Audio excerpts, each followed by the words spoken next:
Assalamualaikum warahmatullahi wabarakatuh. Hari ini saya akan membahas tentang dampak pernikahan di usia muda. Seperti yang sudah kalian ketahui bahwa kasus pernikahan dini di Indonesia itu cukup memprihatinkan. Bahkan menurut UNICEF sendiri pada tahun 2013, Indonesia menjadi negara dengan angka perkawinan anak tertinggi ke-7 di dunia. Kemudian, menurut Susenas, pada tahun 2015, sebanyak 1 dari 4 anak perempuan di bawah usia 18 tahun pernah menikah. Faktor yang sering dikaitkan dengan pernikahan dini adalah faktor ekonomi, tingkat pendidikan yang kurang, faktor adat, pengaruh media massa, dan lain-lain. Menurut Undang-Undang Perkawinan Nomor 11 Tahun 1974, pernikahan adalah ikatan batin antara seorang pria dengan seorang wanita sebagai seorang suami istri dengan tujuan membentuk keluarga yang bahagia dan kekal berdasarkan ketuhanan yang Maha Esa. Untuk laki-laki minimal sudah berusia 19 tahun dan untuk perempuan harus sudah berusia minimal 16 tahun. Jika menikah di bawah usia 21 tahun harus disertai dengan izin kedua atau salah satu orang tua yang ditunjuk sebagai wali. Lalu, siapa remaja itu? Remaja adalah individu yang sedang berada pada masa peralihan dari masa anak-anak menuju masa dewasa yang lebih mandiri dan ditandai dengan perkembangan yang sangat cepat, baik itu dari aspek fisik, psikis, dan spirit. Dan di masa itu pula remaja sering mengalami krisis identitas dalam pencarian jati dirinya. Sedangkan keluarga adalah kumpulan dari masyarakat terkecil yang terdiri dari pasangan suami istri, anak-anak, mertua, dan sebagainya. Rumah tangga yang bahagia adalah keluarga yang tenang dan tentram, rukun dan damai. Dalam keluarga itu terjalin hubungan yang mesra dan harmonis di antara semua anggota keluarga dengan penuh kelembutan dan kasih sayang.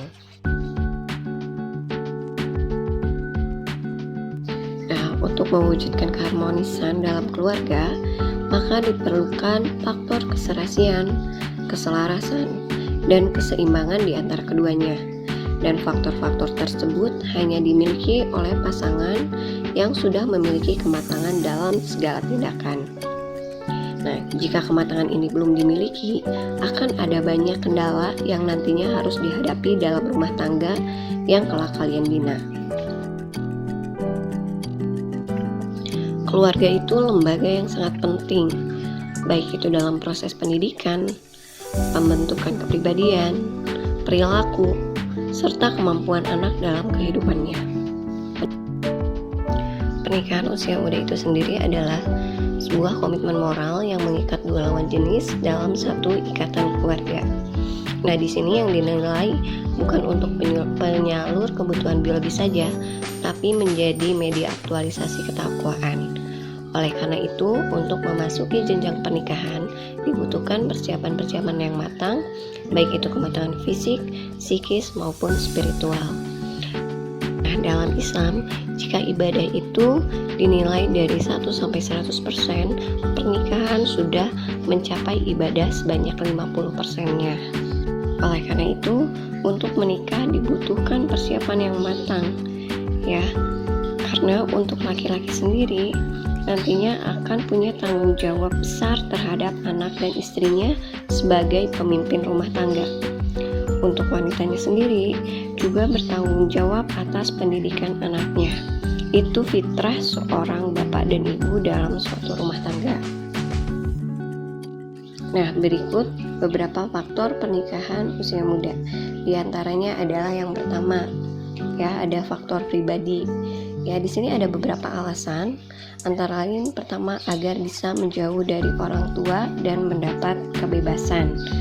Yang kedua, agar bisa menyalurkan hasrat seksual. Ketiga, untuk menghilangkan rasa sepi. Keempat, agar mendapatkan kebahagiaan. Kelima, agar bisa menjadi pribadi yang dewasa. Keenam, karena terlanjur hamil. Ketujuh, karena saling mencintai, ya, atas dasar suka sama suka atau saling mencintai. Lalu untuk mendapatkan uang atau kesejahteraan finansial yang lebih baik, ya. Dari alasan-alasan itulah tidak sedikit pasangan yang menikah karena terjebak pada pernikahan yang sebetulnya tidak mereka inginkan. Mungkin karena di situ remaja juga masih labil, baik itu dalam berperilaku atau dalam mengendalikan emosinya.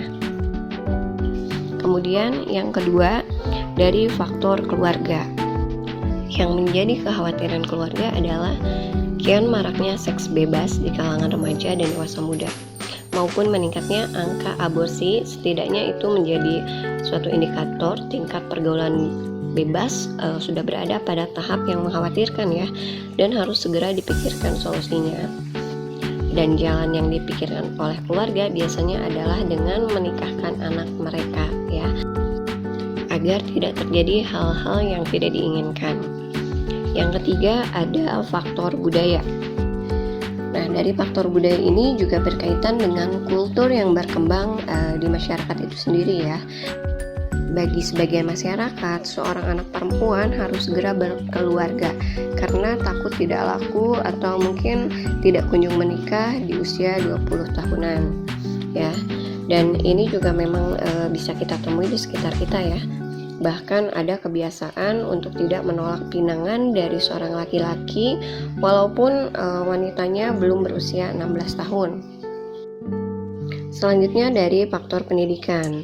Sebagian orang tua yang masih belum paham pentingnya pendidikan memaksa anak-anak mereka untuk segera menikah. Hal itu biasanya terjadi setelah remaja lulus SMP atau bahkan sebelum itu. Mereka menganggap bahwa pendidikan tinggi itu tidak penting, terutama untuk wanita. Mungkin karena menurut mereka biasanya wanita itu akhirnya juga akan ada di dapur melayani suaminya. Itu sebabnya pendidikan tinggi tidak terlalu penting, sehingga menyebabkan orang tua cenderung merelakan dan tidak memikirkan dampak yang akan dialami anak, ya. Faktor pendidikan juga dapat menjadi penentu dalam usia pernikahannya. Selanjutnya dari faktor ekonomi. Ya, biasanya terjadi karena keluarga mengalami kesulitan ekonomi sehingga terpaksa menikahkan anaknya pada usia dini. Dengan begitu diharapkan sang anak dapat mengurangi beban ekonomi keluarga dan memperoleh kehidupan yang lebih layak lagi.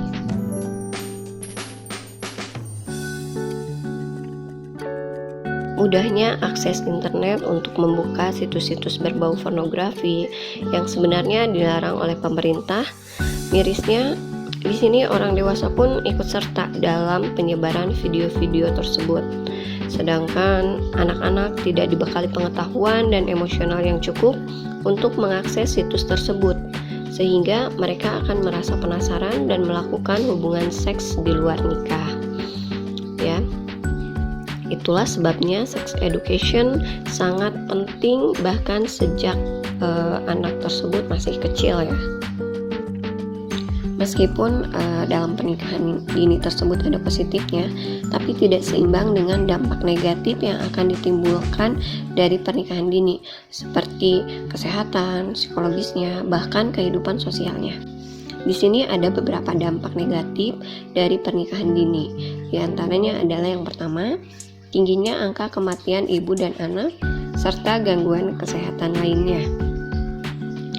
Ya, jadi seorang ibu di bawah umur cenderung melahirkan bayi yang memiliki gangguan kesehatan, mungkin karena faktor biologis dari si ibunya yang belum cukup umur, ya, sehingga memungkinkan kematian pada ibu atau bayinya, ya.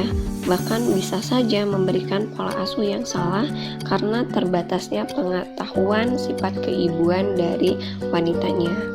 Kemudian yang kedua adalah penyakit HIV. Ya, ini bisa disebabkan karena pubertas dari wanitanya itu sendiri belum selesai dengan sempurna, sehingga mereka tidak bisa menolak hubungan seks yang dipaksakan oleh suami.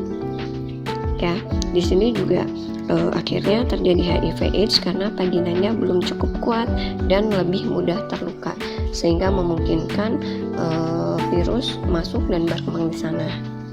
Yang ketiga, kanker leher rahim.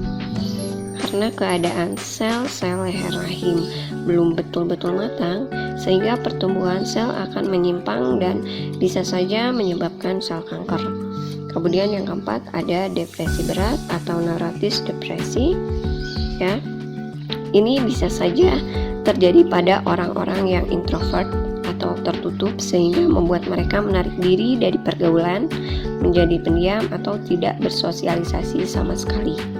Atau bisa saja terjadi pada orang-orang yang ekstrovert atau terbuka, mereka bisa meluapkannya dan melakukan berbagai hal untuk melampiaskannya. Kemudian pernikahan yang tidak berkekuatan hukum. Nah, di sini biasanya pernikahan dini tidak memiliki landasan hukum, sebab tidak tercatat di kantor urusan catatan sipil atau KUA, karena sesuai undang-undang yang ada, ya, pegawai pencatatan pernikahan tidak boleh melangsungkan pernikahan jika diketahui ada pelanggaran batas umur minimum dari pernikahan itu tersebut. Ya, selanjutnya yang keenam, munculnya pekerja anak. Ya, pernikahan dini membuat remaja harus menjalankan tugas sebagai orang yang berumah tangga, menanggalkan pendidikan dan cita-citanya. Ya, mereka hanya bisa bekerja pada bidang yang kurang memadai dan tanpa kontrak, bahkan menyebabkan terjadinya banyak pengangguran, ya, karena mungkin dilihat dari batas usia dan jenjang pendidikan. Kemudian selanjutnya ada kekerasan dalam rumah tangga. Ini bisa saja terjadi karena dominasi dari pasangan, ya. Biasanya anak perempuan yang menikah dengan laki-laki yang lebih tua, ya, mereka tidak mempunyai kekuatan untuk bernegosiasi, dan pada akhirnya timbul kekerasan dalam rumah tangga tersebut. Kemudian selanjutnya konflik yang berujung perceraian. Nah, ini bisa saja mungkin dari faktor ketidakcocokan, adanya KDRT, kemudian labil dalam mengendalikan emosi, atau bahkan permasalahan yang tidak bisa diselesaikan dengan baik, sehingga menyebabkan suatu hubungan berujung pada perceraian. Ya, apalagi mengingat bahwa remaja masih labil dalam bersikap dan belum siap dalam pernikahan diri. Selanjutnya, banyak anak terlantar, ya, melahirkan banyak anak, atau karena kurang mengertinya terhadap alat kontrasepsi dengan baik, ya, sehingga mengakibatkan banyak anak yang tidak tercukupi kebutuhannya dan ditelantarkan oleh orang tua atau bahkan diberikan kepada orang lain, ya, karena belum adanya kesiapan. Kemudian yang terakhir, kurangnya jaminan masa depan. Mungkin saja ini terjadi jika laki-laki dan wanitanya masih di bawah umur, sehingga untuk kebutuhan finansial juga itu cukup sulit, ya, karena dari faktor pekerjaan yang terbatas juga. Nah, setelah kita melihat dampak negatif yang terjadi, ya, di sini diperlukan upaya-upaya untuk menekan tingginya pernikahan dini pada remaja, yaitu dengan cara yang pertama, remaja harus mengerti tujuan hidupnya sendiri. Ya, fitrah tujuan manusia diciptakan adalah untuk beribadah, sehingga dengan landasan agama inilah bisa menjadi pengerem ketika mereka akan melakukan hal-hal yang dilarang oleh agama. Yang kedua, mempunyai cita-cita ke depan dan menghindari pergaulan yang salah. Seringkali pergaulan menjadi penyebab utama remaja menjadi salah arah, sehingga di sini memilih pergaulan juga sangat penting bagi remaja. Kemudian yang ketiga, bisa berpikir terbuka. Artinya remaja harus tahu kelebihan dan kekurangan dalam dirinya, percaya diri, dan cepat bangkit saat menghadapi masalah. Yang keempat, penguatan pengasuhan dalam keluarga. Nah, di sini keluarga harus mengajarkan dan menanamkan nilai-nilai yang baik sejak dini, sehingga remaja bisa menyaring hal-hal yang positif dan negatif ketika di luar rumah. Kemudian yang kelima, keikutsertaan masyarakat dan juga pemerintah di sini harus menciptakan lingkungan yang positif untuk remaja. Nah, bagi kalian yang sudah siap dalam menjalani pernikahan, ya, sebetulnya usia dan kedewasaan juga itu menjadi hal yang harus diperhatikan, ya. Karena seumur hidup kita akan bersama dengan pasangan yang akan kita nikahi nanti. Ya, bagi wanita dan laki-laki yang ingin menikah, di sini ada beberapa aspek yang perlu diperhatikan. Yang pertama dalam pendidikan dan keterampilan. Ini merupakan aspek yang sangat penting ya, sebagai bekal kemampuan yang harus dimiliki bagi seseorang yang akan melangsungkan pernikahan. Ya, jadi ini tuh sebagai penopang dan sumber untuk memperoleh nafkah untuk memenuhi segala kebutuhan dalam rumah tangga. Ya, selain pendidikan, skill juga itu sangat penting. Kemudian yang kedua, psikis dan biologis. Di sini keseimbangan fisik dan psikis yang ada pada setiap manusia itu dapat menghasilkan ketahanan dan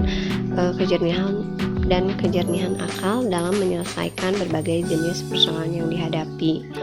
Ya, akal yang potensial dapat muncul setelah mengalami berbagai proses dan perkembangan. Kemudian yang ketiga, sosial kultural. Nah, pada sisi ini seseorang diharapkan mampu membaca kondisi di lingkungan sekitar dan dapat menyesuaikannya. Ya, ini agar tercipta suasana di mana dalam suatu rumah tangga yang dibina itu diakui keberadaannya oleh masyarakat sekitar sebagai bagian dari anggota masyarakat itu sendiri. Ya, secara sosiologis, kedewasaan juga merupakan sesuatu yang didasari atas perbedaan peran sosial yang ditempatinya. Baik, mungkin saya cukupkan. Semoga bermanfaat. Assalamualaikum warahmatullahi wabarakatuh.